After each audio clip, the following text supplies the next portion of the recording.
Hey there YouTube. Okay, today I thought I'd do something a little different and do a gadget review instead of the usual rubbish that I do.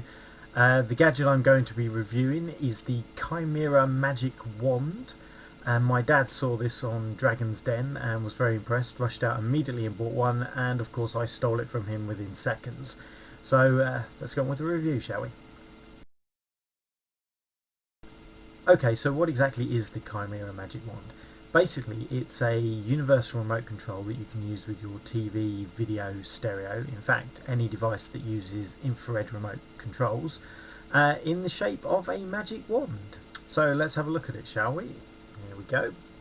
It comes in a very nice presented imitation leather box, and when you open it up, it comes with scroll-like instructions. Let's have a look at them first.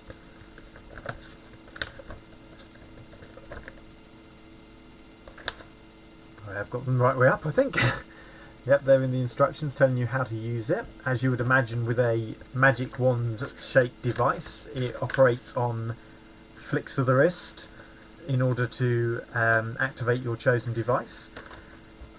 The inside of the box is very nicely presented with this padded look, and here's the wand. And as you can see, it looks like a magic wand as you would expect it to. Okay, so it's a pretty sturdy piece of kit, and actually a little bit heavier than you would imagine it to be. It's basically a infrared transmitter and receiver. I don't know if you can see this. If I operate it, you might have seen a little flash at the end when the... Let's try that again. There you go. A little flash at the end, which is the infrared receiver built into the tip. Okay, so how does it work? When you first get it out of the box, it's in a unprogrammed state, and you need to tell it what commands you want it to do.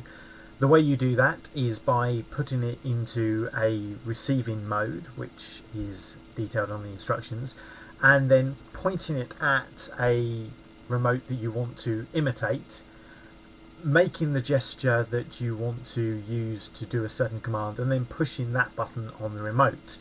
So, for example, if I wanted to use the upward stroke to turn my sky on, I would point the remote at the wand, flick the wand upwards, and then push the power button on the remote to program the wand to turn my sky on and off with the upward gesture. Okay, I don't know how well you're going to be able to see this. I've programmed the wand to do a number of different things, so let's just show you. If I flick it to the right, it should turn my sky on. Don't know if you can see that. If I flick it to the left, it will change the channel.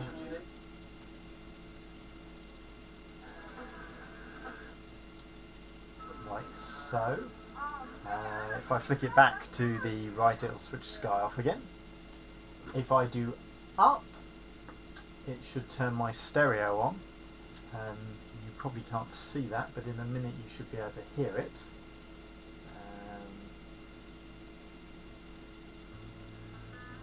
There you go. I set the flick down action to pause and play. So, and if I rotate it, it should control the volume. There you go. So if I pause that, and then again you can't see that, but that's now switched off.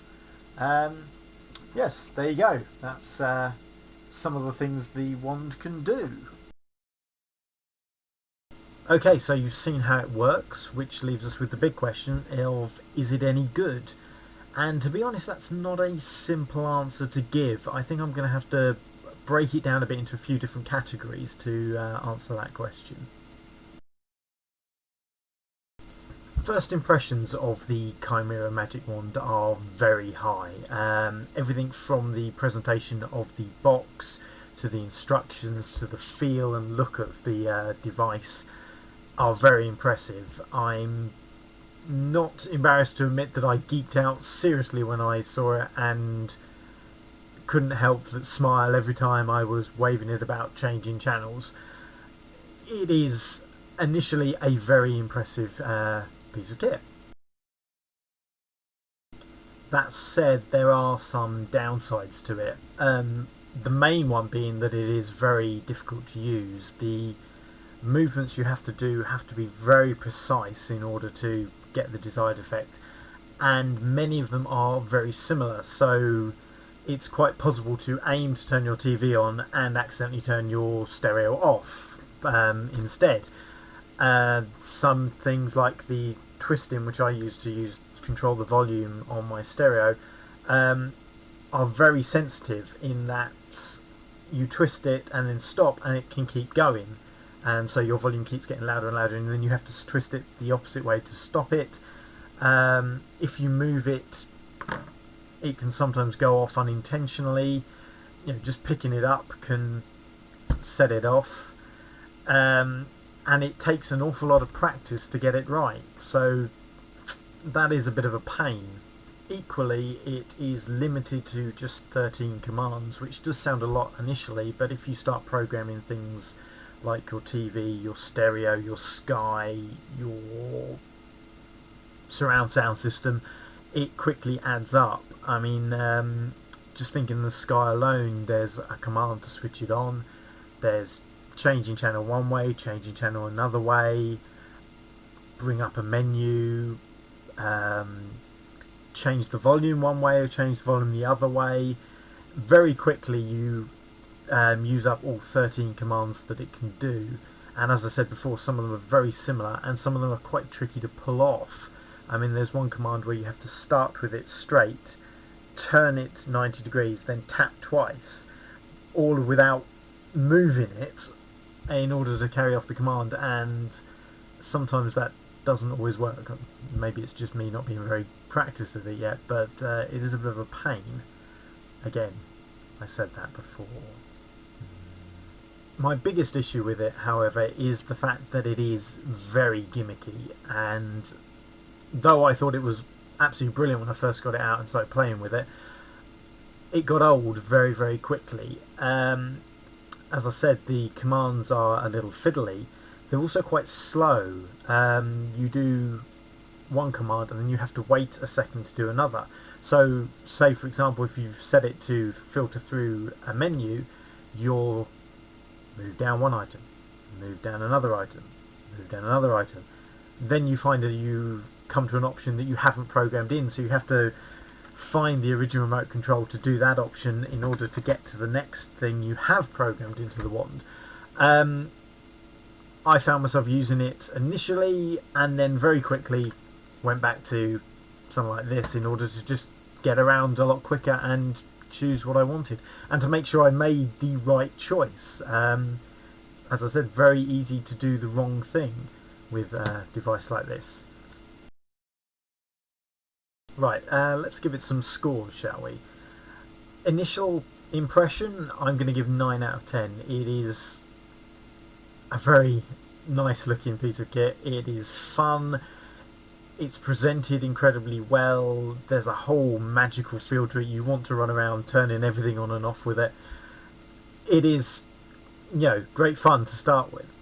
As for ease of use, I'm going to give it only 4 out of 10. It is a tricky device to use, and seeing that it is meant to be a remote control, something that is incredibly easy to use, you just point and push a button, the learning curve is quite high, and as such may put some people off. Next point I'm going to score it on is the geek factor, which is, as you would imagine, very high. I've given it 8 out of 10. Every Harry Potter fan in the universe is going to want one. It is fun. It's one of these things that when your mates come round, you'll go, "Hey guys, watch this," and promptly turn on every electrical device in your house with flicks of the wrist. They'll all want to have a go. They'll probably also want to rush out and buy one for the very fact that it is very, very geeky and very, very cool. Unfortunately, I think they'll then have the exact same issues with it that I have. My major issue being longevity, which I'm only giving it 2 out of 10. Though it is fun, it gets old very, very quickly. I played with it for about half an hour before I started getting a bit fed up with the fact that I couldn't actually get my TV to do what I wanted to do, that it took a long time to do things. I don't know if you can hear it. When you make a command, it pulsates a certain number of times, and the higher the command is up in the list, the more times it pulsates. So if you do a command that has to pulsate 10 times, you then have to wait until it finishes doing those 10 beats before you can do the next command. So obviously the more things you program into it, the longer you have to wait before you can do something else between commands. That gets old, I'm afraid, and I end up reaching for this. Then lastly, there's value for money. It costs £50 for one of these, which to my mind is rather a lot. I mean, it's a great thing, but it gets old very quickly, and you will probably use it only when you're demonstrating it for the first time to people who haven't seen it before.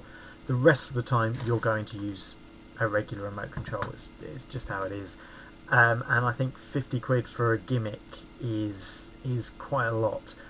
Once it comes down in price, yeah, maybe it's worth rushing out and getting one once it gets down to about 20 or below. But at the initial price of £50, I can't recommend buying it at that price.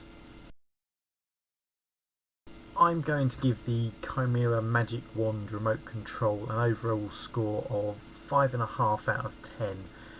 It is great fun, it's entertaining, it's very well presented, it's very well made, and it will appeal to the geek in you amazingly. However, as I've said many times, it is very gimmicky, and I simply don't see myself using it more than now and again, and to show people that I have one. It's probably best left to control things like switching on a TV, rather than the fine controls like volume and stuff like that. It is quite impressive when you point it and the TV comes on, but when you're then searching through the menus, it shows its weakness of being a slow device to do things like that. So yes, as I said, overall score 5 out of 5. Can't really recommend it, mainly due to the price. If it comes down a bit, then yeah, it's a fun thing to have, but you will end up sticking with this, I think. Okay, so that's my review of the Kymera Magic Wand. I hope you found it useful, and thanks for watching. Bye now!